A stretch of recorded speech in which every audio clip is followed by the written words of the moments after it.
Serious music on a Wednesday. My friends, Sid Salter coming up at 8:05. The Commissioner of Public Safety, Sean Tindell, is in the house. Looking good. Morning, sir. How are you? Doing good. I always like getting going with Bill Withers in the morning. Man, it has a little commonality with his other songs, but it's a good bar song every once in a while with non-alcoholic brew, of course. Of course. Speaking of which, I just saw the story. The U.S. Food and Drug Administration last Wednesday approved over-the-counter sale of Narcan. I didn't know that they were going to do this, but that was snuck up on me. The leading version of the drug called Noxalone can now be purchased without a prescription.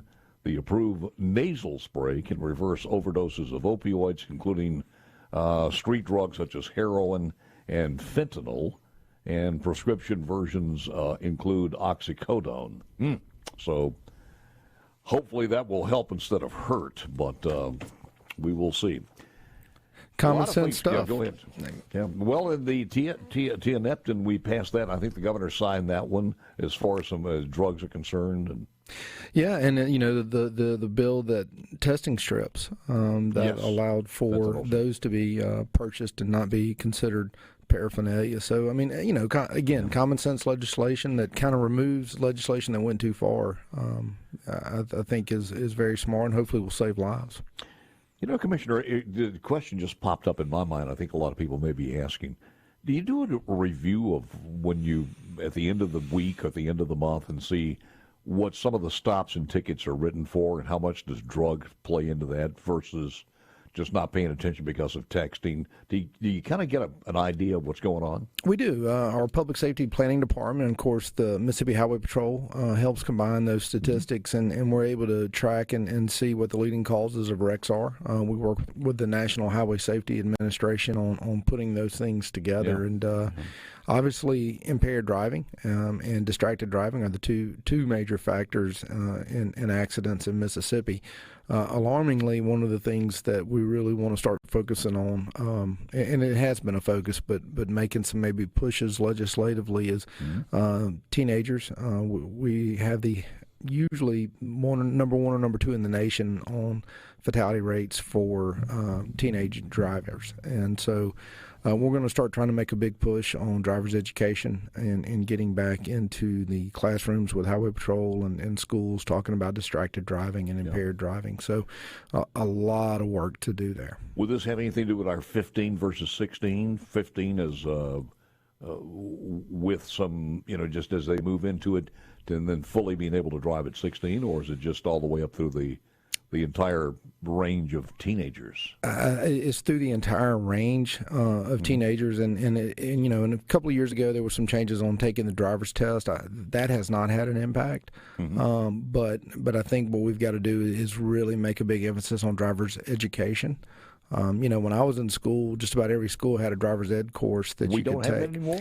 A lot of schools don't do them. A lot of schools do not have driver's ed courses, and so, we got to get that back into the classroom. We really need to make it mandatory that you take a driver's ed course. Let me get this in this segment here as far as the tornado relief and some of the things that you guys have been doing, and let's talk about that. Oh, yeah. Highway Patrol and our CTED officers, which are the ones that came over from MDOT, they were, the day after the tornado had lined up and offering assistance to local law enforcement, helping with traffic, helping do extra patrols. We've also set up our cook team in Amory. They're helping feed first responders or anybody that needs meals.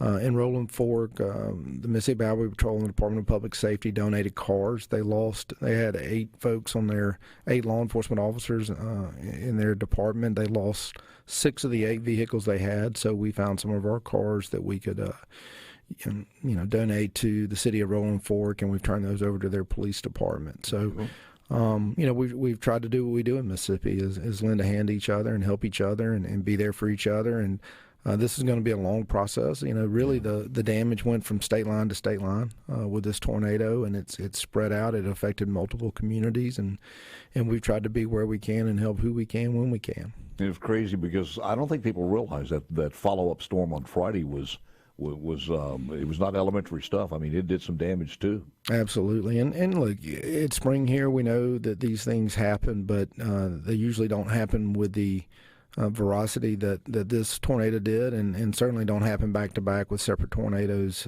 this close together. So it's been a lot, but I think it's something. Fortunately, particularly the Department of Public Safety, MEMA, and the Highway Safety Patrol are really trained to respond. We have special units that are always on call, ready to go, and ready to assist in these types of events. And having lived through Katrina, I feel for the folks that are in this situation. I kind of know what they're going through, their mindset, and you're in a bit of shock. And fortunately, I think we can come in and offer some guidance on how to navigate what's going on. I was in a conversation recently, and they were talking about the amount of debris by the time you start piling this stuff up, and the tornado itself helped pile some of it up, unbelievably. And then we were talking about it, and I thought, we forget, and this is a compressed area with this tornado, the magnitude of what it was during Katrina. It was unbelievable when you start talking about the debris field there. I mean, that was gargantuan just to be able to handle that one. And it's going to take a while for them just to clean it out of Rolling Fork and Silver City and everywhere else. That's right, and it is. And look, it's shocking when you see it. You're in shock when it happens to you, and then the cleanup process starts almost immediately, and that's.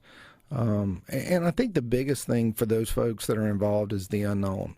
How am I going to get through this? How am I going to pay for my home? What about my job? What about my family? What about my kids' school? And all these things are going through their mind. And so, we try to offer those guidance, and the federal government comes in and they help. And, I thought it was really good to see party politics get set aside and leaders come together on ways to solve problems for these folks. They are so different in between a hurricane where you can kind of plan your thought processes in there. In a tornado on a Tuesday afternoon, you're not even thinking about it. On a Wednesday morning, everything is gone. Yeah, it's that difference in the two psychologies of both of those two things. But how about your funding as far as after the legislative session is over? You guys okay? Well, we felt like we did really good. We appreciate the legislature's commitment to public safety. We got a significant budget increase that we feel like will provide level funding that is needed for our agency. The trooper classes at all? Absolutely. We've got another trooper class graduating. 67 is graduating in May, and I think under the leadership of this governor and the legislature, we've had a trooper school in each of his 4 years of office, and that really hasn't happened since Governor Fordyce. That we've had 4 consecutive years of trooper schools. That's something we intend to keep doing. Is having an annual trooper school so we can get those numbers up and again try to make these highways safer. And we got extra funding for the crime lab, which is critical. We got extra funding for driver services, which obviously we've seen a drastic improvement there. And we got extra funding for the medical examiner's office and MBI. So and Capitol Police. So they really helped us with our critical needs in getting the funding up to where it needed to be so that those men and women that are making those sacrifices every day can have the equipment they need to be safe themselves. Are we switching over to EVs as far as highway patrol cars by next year? I don't see that happening for a long time. Maybe California. Well, I think they're starting the what was it, the powerful Charger. They're going to discontinue that one, but the regular Chargers, no, of course. But everybody's switching over to EVs. I guess California may be doing. They're plugging their Priuses in, but we looked at it. I'm always open to other ideas, but the reality is when you get on Mississippi highways and the distance between cities, the amount of time the patrolmen spend on the road hitting multiple counties, the time that it would take to recharge would just be too much time off the road. Yep. So it's not going to work for us. Give us the numbers. Speaking of the class, how many people do we need as far as troopers? Well, we're allocated 650 by statute. We're at about 480, and even though we've had a class every year, we've had so many retirees that it's kind of stayed level. We're hopeful that as we keep doing this, we'll get up to that 600 mark. This class will have 49 so far officers left, and I imagine that'll be close to what graduates. Let's look at the 2023 as far as some bills that may affect you, me, everybody else in the state through the Department of Public Safety when we return with a good commissioner, Sean Tindell. Sid Salter will go into a couple of things. First of all, the indictment, as well as another review from his point of view of the 2023 session. We were talking about the completed 2023 session. The Capital District is one of the two controversial bills. Do you guys play into that at all as far as the Capital District is concerned? Well, I meet with the legislators. We kind of try to give them our thoughts and ideas on A, what the costs are going to be, and B, what we think we can handle as an agency. And so those discussions are had, but ultimately, the Mississippi legislature is going to do what they want to do. And so we try to have some input and be a part of those conversations. Yep. And so, I think I can tell you after meeting with all the legislators that I could about it, I think everybody's heart's certainly in the right place. They want to help with the crime problem in Jackson, and they want it to be a very fruitful and great capital city that the entirety of Mississippi can feel safe in when they come to visit. I commend the members of the legislature for not being distracted by all the unneeded noise and getting it done, because ultimately, and I think what helped was speaking to a lot of people in Jackson, black and white, young and old, men and women, who were saying, look, we need some help here. It's just gotten ridiculous. The businesses are leaving. We're scared to go out at night. And the other thing that's going on here, I just thought about this, with a storm coming through, blowing pretty good, and the winds are supposed to be pretty high, we got a lot of people who are just setting their garbages out, and it's not going to be picked up. I'm not sure, because I had a doctor's visit, and we came back through the city of Jackson, and I was just seeing all of these garbage cans are out there. They've been out there for a couple of days now, and they're not going to be picked up.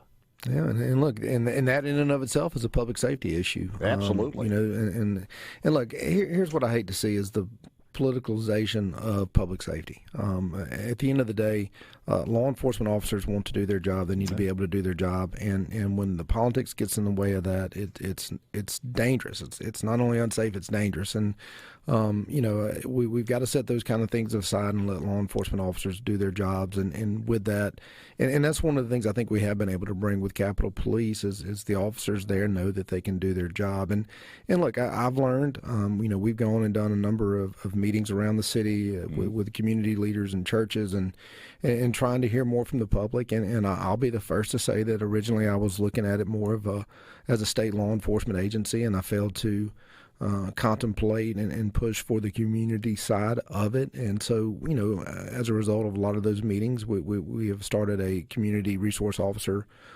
segment at Capitol Police, where we're going to try to do more outreach and have meetings with the public and hear their concerns. And the legislation even called for that for the chief of Capitol Police, the chief of the JPD, and the Hinds County Sheriff to have those meetings so that we can all hear from concerns from the public and all work together on trying to solve this problem. It all comes, I guess, from just a process of experience, because we haven't talked this year, but I don't think we have. But when you start looking at when you first came in and what are the objectives you had, and I'm sure you have many, and you think, here are the things I want to do. You did a lot on driver's licenses and taking that to the next level, because when you took it over, it was in shambles, and we had people who certainly weren't satisfied with that. When you look forward to the year 2023, what's some of the things that you want to accomplish? And I think you just mentioned one. Yeah, and expansion and improving Capitol Police. Chief Lucky's done an outstanding job, and Deputy Chief Jordan, and really all the officers there. I couldn't be prouder of the efforts that they've made, and we're going to keep working on that. In 2023, we're going to continue to solve the problems at the medical examiner's office. When I got there, we had autopsy reports dating back to 2011 that had not been completed. The backlog of autopsy reports was over 2,000, and these are families that have been waiting on autopsy reports for loved ones for a decade, and that's just unacceptable. So we've knocked out a majority of that. I think we're up to 2018. We'll have the entire backlog knocked out this year at the medical examiner's office.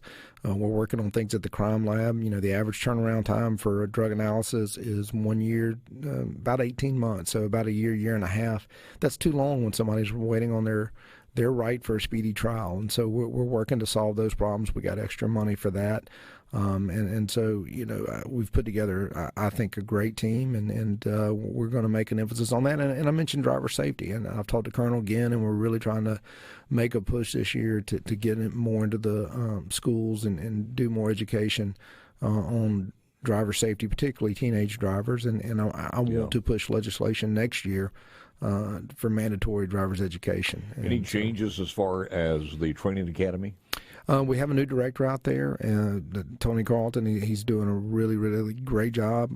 I've been meeting with our federal delegation. We have plans for a new campus at Melota, and I think with doing that, we're going to be able to bring our training up.